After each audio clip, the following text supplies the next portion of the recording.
KTM is selling their X-Bow car division. It comes as no surprise that the struggling KTM company is restructuring and selling parts of their business. We talked about the KTM problems and how it came so far in my earlier video, which you can find in the description.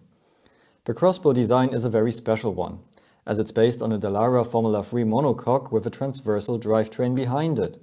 When KTM developed the car further, with longer wheelbase and closed cockpit, they kept the same monocoque, as a redesign would have been very expensive. As they didn't cut doors into the monocoque, the result is a very special car design with a huge canopy which can open, and it's a unique design feature of the car. To extend the wheelbase, they simply extended the longitudinal frame members and pushed the rear axle, including transversal engine and gearbox, to the back.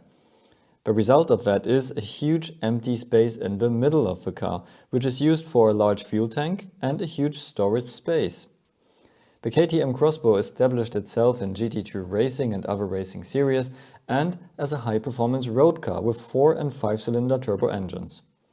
If you want to learn all about the design history of the KTM X-Bow, check out my other video with the link below. The X-Bow would need updates now. New models and even a hybrid version would work well with its special packaging. But KTM has other problems now, so they sell their car business. But to whom? They sold it to an investment group around the Belgian Demevius family.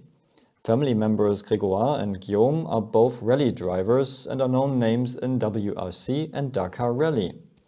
The Demevius family is one of the richest in Belgium and long-time investor in the largest brewery company of the world, Anheuser-Busch, an American company founded by German immigrants in the 19th century.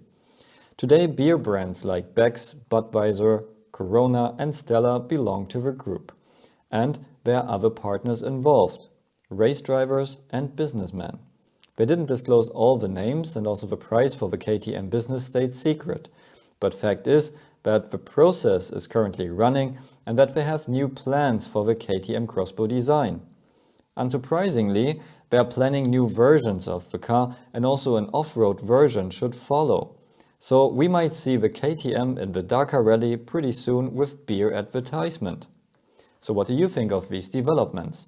Let me know in the comments below and check out my other videos for more.